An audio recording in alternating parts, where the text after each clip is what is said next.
当我们谈论未来机场的时候，往往会想到人工智能、机器人、自动驾驶行李车，这些听起来确实很酷。但如果你真正走进未来的樟宜机场第5大科大厦，最让你震撼的东西，可能根本不是 AI， 而是一片森林。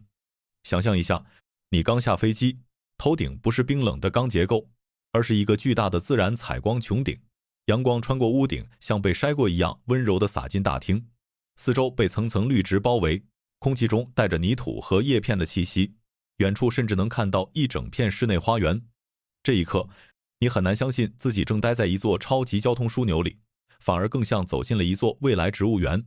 问题来了，为什么一个每天要接待数千万旅客的超级机场，要花这么大代价把自己变成一座森林？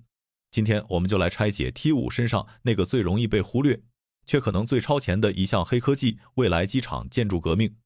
回顾过去几十年机场设计的变化，会发现一个清晰脉络。早期机场像车站，核心目标只有一个，把人高效送上飞机。后来机场越来越像商场，餐饮、免税店、娱乐设施越塞越多，因为旅客在机场里停留的时间越来越长，中转动辄几个小时。但现在全球顶级机场开始追求同一个新目标，让旅客忘记自己在机场。为什么？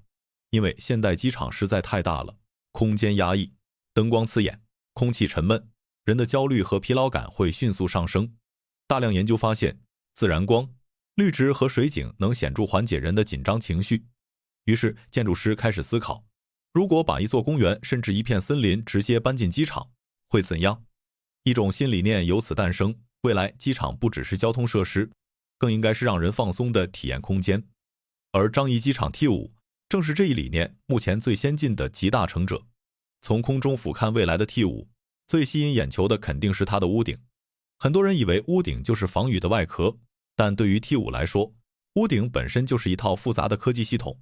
新加坡地处热带，全年高温高湿，太阳辐射强烈，暴雨说来就来。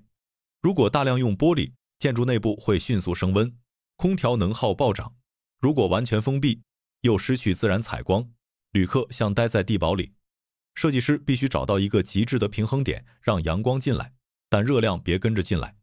T5 的屋顶最终被设计成一排排高低错落的叶片形状，从地面看上去像从土地里长出来的树叶。但这些弧面背后是一套精密的采光与隔热系统，通过不同角度和层次，让自然光柔和地透入建筑深处，同时把大部分热量挡在外面。这其实就是现代建筑技术最重要的方向之一，让建筑主动适应环境，而不是单纯依赖空调和照明硬扛。有人可能会问，机场而已，为什么非要执着于自然光？直接开灯不行吗？当然可以，但代价远不止多交电费。大型机场每天耗电量惊人，照明只是其中一小部分。更重要的是人的感受。研究证实，长期处于自然光环境中，人的情绪更稳定，方向感更强，长途飞行后的疲劳感也恢复得更快。尤其对那些在狭窄座位上蜷缩了7-8个小时的旅客来说，落地后第一道真正的阳光，几乎是身体节律的重新校准。所以现在高端机场都在拼命做自然采光，目的就是让室内尽可能接近室外。T5 的设计把这一点做到极致，屋顶高低起伏，让核心区域享受充足但不刺眼的光线，休息区则光线柔和，像树荫下的空间。你可能说不出具体哪里不同，但身体会告诉你，在这里待着没那么累。说到樟宜机场，很多人最先想到的不是飞机，而是植物、花园、瀑布，这已经是樟宜最独特的标签。而 T5 会继续把这条路走下去，但种树真的只是为了好看吗？远不止。植物在大型建筑里有3个不可替代的作用。第一是心理上的，绿色环境能降低压力，缓解焦虑，这是被反复验证的科学事实。第二是空间上的，大片绿植能软化钢筋水泥带来的冰冷感，让巨大的空间变得亲近。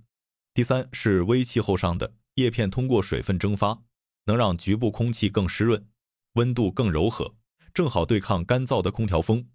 对于中转旅客来说，一个被自然包围的候机环境，比一个冰冷的灰色大厅让人舒服太多了。所以未来机场的竞争已经不光是比行李系统跑多快，登机口隔多近，更是比谁能让旅客心里更安静。而绿色空间正是这场新竞赛里最核心的武器。很多人不知道，机场最大的运营成本之一其实是制冷。在新加坡这种全年盛夏的地方，制冷能吃掉一座航站楼一大半的能耗账单。T5 投入使用后，樟宜的年旅客吞吐量将大幅提升。光是把那么巨大的室内空间维持在舒适温度，每天的耗电就非常惊人。怎么办？ T5 的方案是一套组合拳。首先，屋顶大片区域会铺满太阳能板，建成后预计将成为新加坡最大的单体屋顶太阳能项目之一，每年发出的清洁电力足够供应数万户祖屋一整年用电。其次， T5 将采用一套区域冷却系统，简单说就是夜晚电价低的时候提前制造冰水储存起来，白天电价高的时候再把冷量释放出去，这一项就能砍掉大量制冷电费。再加上高效玻璃、智能通风和自动遮阳系统， T5 的目标是拿到新加坡绿色建筑最高等级认证。这说明一个趋势已经变了。过去遇到环境问题，大家想的是多装几台空调硬扛，现在聪明的设计师会先问能不能让建筑本身少消耗一些。近几年建筑界有一个很热的概念，叫生物亲和设计，说白了就是让钢筋混凝土重新向大自然靠近。为什么它会兴起？因为越来越多研究发现，人类虽然天天困在高楼大厦里，但基因深处依然偏爱阳光、绿植、水流和天然材料。看到一个窗明几净的花园会放松，走进一个灰暗压抑的走廊会烦躁，这不是审美问题，是本能。而机场恰恰是全球最高压的空间之一，拥挤的人流、紧迫的时间、繁杂的安检和转机流程，每一层都在加码。生物亲和设计要做的事情，就是在整个系统里悄悄塞进一个个解压阀。星耀樟宜的森林谷和室内瀑布就是一次成功预演，那里有近1000棵树和几十万丛灌木，把在森林里逛商场变成了现实。 T5 要做的是把那种体验从星耀樟宜放大到整个航站楼的每一个角落。有人可能觉得这是情怀，但新加坡人把它当成战略级的差异化武器。讲到这里，你会发现 T5 讨论的其实早就不只是机场了。过去的机场像工厂，追求运输效率；后来的机场像商场，追求商业价值；而未来的机场更像一座城市公园。在地下，自动运输网络在穿梭；在停机坪，机器人军团在作业；在后台， AI 调度系统在运转。而在这一切之上，呈现在每一位旅客眼前的是一座充满阳光、绿植和自然体验的超级建筑。科技负责效率，自然负责体验。所以 T5 真正值得关注的不是某一种具体的新奇设备，而是它试图回答的那个问题：当 AI、自动化和绿色建筑结合在一起，未来人类最重要的公共空间究竟会变成什么样？地下有最安静的自动化物流，头顶有最温柔的阳光，手边有最鲜活的植物。这也许就是未来机场最迷人的地方，它不光越来越聪明，也越来越像自然本身。以前新加坡用星耀樟宜的室内瀑布和热带雨林惊艳世界，而如今 T5 再次把未来科技与绿色生态融合到了极致。